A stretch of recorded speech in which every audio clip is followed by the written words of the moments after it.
Camping horror story. The Blackwood Forest had a reputation. Every local in the small Montana town of Cedar Falls knew the stories. Hikers who never returned, campers who came back changed. Speaking of things in the trees that watched with eyes that reflected no light. But Alex Morrison dismissed these as small-town superstitions, the kind of folklore that grew around any sufficiently isolated wilderness. "We'll be fine," Alex assured his girlfriend Nina as they loaded their packs into his truck. People camped there all the time. The ranger station wouldn't keep it open if it was actually dangerous. Nina wasn't so sure. She'd grown up in Cedar Falls and had heard the stories all her life. Her grandmother had been particularly adamant. Never camp past the red markers. The forest beyond belongs to something older than us. It doesn't want visitors. But Alex was stubborn and Nina loved him. So she climbed into the truck and they drove toward Blackwood Forest, leaving civilization behind as the road narrowed and the trees grew denser on either side. They arrived at the trailhead around 3 p.m., plenty of time to hike to a good campsite before dark. The ranger station was unmanned budget cuts, a sign explained, but there were maps and a logbook where hikers could register. Alex signed them in, noting they planned to camp at Clearwater Lake, about 6 miles in. The hike started pleasantly enough. The trail was well-maintained, marked with blue blazes every 50 feet. Birds sang in the canopy, and sunlight filtered through the leaves in golden shafts. Nina began to relax, feeling foolish for her earlier anxiety. They passed the first red marker at mile 4. It was a simple red-painted blaze on a tree, with a weathered sign beneath. Caution! Remote wilderness beyond this point. Experienced hikers only. No rescue services available past this marker. Should we turn back? Nina asked, though she already knew Alex's answer. We're experienced? Alex said with a grin. We've done harder trails than this. Come on, Clearwater Lake is supposed to be amazing. They continued past a red marker, and Nina noticed a change immediately. The bird song stopped, not gradually, but all at once, as if someone had flipped a switch. The quality of light changed, too, becoming dimmer despite it being only late afternoon. And the trees, Nina couldn't shake the feeling that they were leaning in, watching. Alex! Something feels wrong, Nina said, her voice barely above a whisper. It's just denser forest, Alex replied, though he spoke more quietly, too, as if the silence demanded it. The canopy's thicker here. That's why it's darker. They reached Clearwater Lake at 5:30 p.m. The lake was indeed beautiful, perfectly circular, surrounded by towering pines, water so clear you could see straight to the rocky bottom, but beautiful in an unsettling way, like something too perfect to be natural. They set up their tent on the north shore, where a small clearing provided flat ground. As Alex worked on the tent, and Nina prepared their camp stove for dinner, she couldn't shake the feeling of being observed. She kept turning around, expecting to see someone standing at the tree line, but there was never anyone there. Dinner was dehydrated camping food, unremarkable but filling. They ate as the sun set, painting the sky in shades of orange and purple that reflected on the lake's mirror surface. It should have been romantic. Instead, it felt like a countdown. No fire. Nina asked as darkness fell and Alex made no move to build one. Fire ban, Alex said, showing her a notice he'd photographed at the trailhead. Dry conditions. We'll be fine with the camp stove if we get cold. But Nina had wanted a fire for a different reason. Light. As darkness settled over the forest, it was absolute. No moon penetrated the canopy, and their flashlights seemed to create more shadow than illumination. The darkness felt alive, pressing against their small pool of light like something with substance. They retreated to the tent at 9 p.m., zipping themselves into their sleeping bags. Alex fell asleep quickly. He always did, his breathing becoming deep and regular. But Nina lay awake listening. At first, she heard nothing but Alex's breathing and the occasional rustle of wind in the trees. Then, around midnight, the sound started. Footsteps circling the tent. Slow, deliberate footsteps that crunched on twigs and swished through grass. Nina's heart hammered as she listened, too frightened to move. The footsteps completed a full circle around the tent, then stopped at the entrance. Something breathed on the other side of the thin nylon fabric, heavy, wet breathing that made the tent wall flutter inward with each exhale. "Alex!" Nina whispered urgently, shaking his shoulder. "Alex, wake up. There's something outside." Alex stirred groggily. "Probably just a deer." "Deer don't breathe like that." The breathing stopped. For a moment, there was silence. Then came a voice, a human voice, or something approximating one, speaking from right outside the tent entrance. "Let me in," it said, words slightly slurred, like someone speaking around a mouth not designed for human language. "It's cold out here. Let me in." Alex was fully awake now, his hand finding Nina's in the darkness. They lay perfectly still, neither breathing, as the voice continued. "I've been walking for so long. I'm tired. Let me rest in your tent. Let me in." "There's no room," Alex called out, his voice shaking slightly. "Sorry, we can't help you." Silence. Then, "Liar, I can see through your walls. There's plenty of room. Let me in." The tent shook violently, as if something was pulling on it from outside. Nina screamed, and Alex lunged for his hunting knife, unsheathing it with shaking hands. "Go away!" Alex shouted.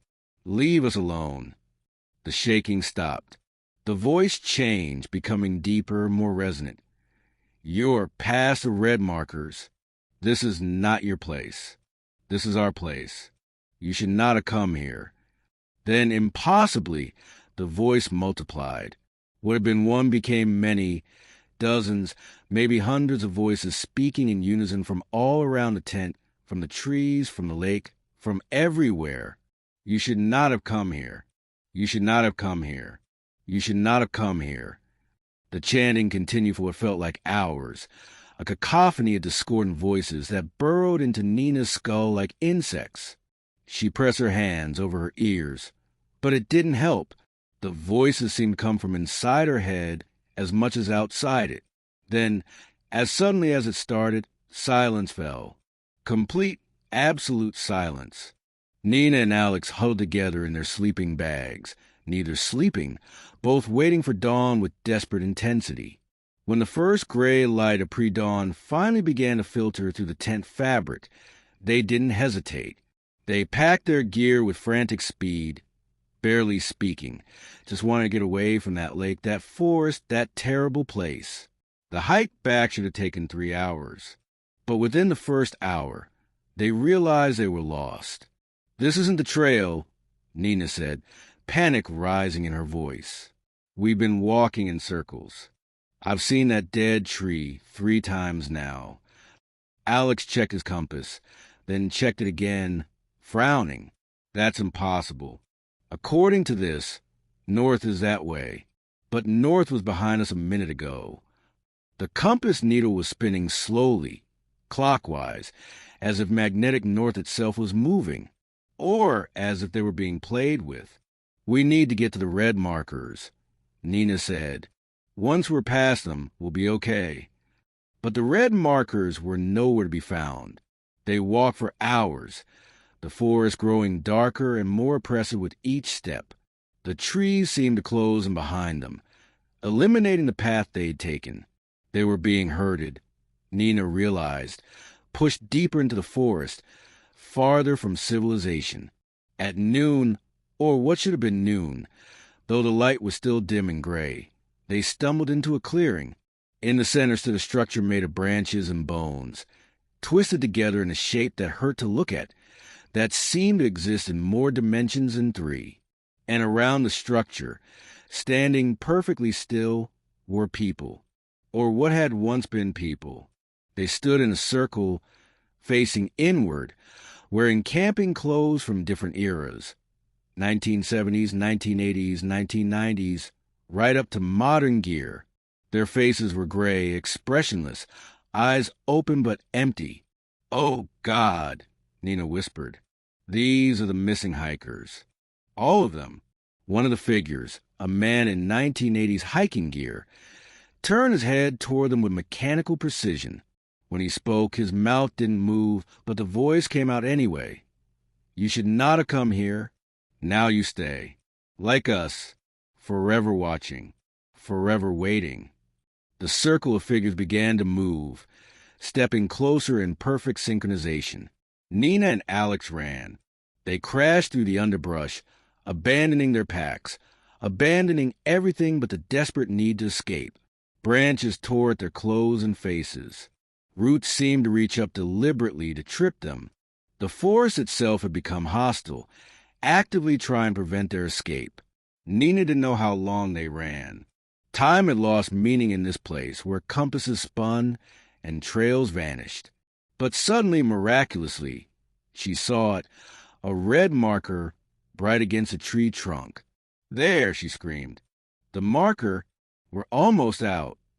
They burst past a red marker, and the change was instantaneous. Bird song erupted around them.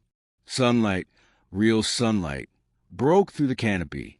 The oppressive weight that had pressed down on them since yesterday vanished like smoke. They didn't stop running until they reached Alex's truck. Didn't stop shaking until they'd driven 10 miles down a mountain road. Only when they reached cell service did they pull over, and only then did Nina allow herself to cry, great, racking sobs of relief and terror. They called the ranger service, tried to report what they'd seen. But how could they explain? The ranger who answered was polite, but skeptical. Yes, he knew there had been disappearances in Blackwood Forest over the years. No, they'd never found bodies or evidence of foul play. Yes, there were stories, but stories were just stories. "You folks just got spooked by being in the wilderness," the ranger said kindly. "Happens to city people sometimes. Mind plays tricks in isolated places." But Nina knew what she'd seen, and when she researched the missing hikers later, she found photos that matched the gray-faced people in that clearing. Every single missing hiker from Blackwood Forest over the past 50 years had been standing in that circle, trapped in something between life and death, forever watching, forever waiting. Alex sold his camping gear the next week and refused to ever discuss what happened. But Nina couldn't forget. She wrote letters to the families of the missing, trying to give them closure, trying to warn others. Most didn't respond. Those who did thought she was crazy or cruel. The Blackwood Forest remains open to the public. The red markers still stand as warnings. And every year, a few hikers ignore those warnings, venture past them into the old forest, the place that belongs to something ancient and hungry. Most come back. Their cameras show nothing unusual, just trees and trails and beautiful wilderness. They laugh about being spooked, about small-town superstitions. But some don't come back. They're added to the list of missing hikers. Their photos posted at ranger stations. Their families left to wonder what happened. And in a clearing deep past the red markers, in a place where compasses spin and trails vanish, they stand in a growing circle around a structure of bone and branch, their eyes empty, their voices gone, forever watching, forever waiting, adding to the chorus that warns the next visitors. "You should not have come here." Nina never went camping again.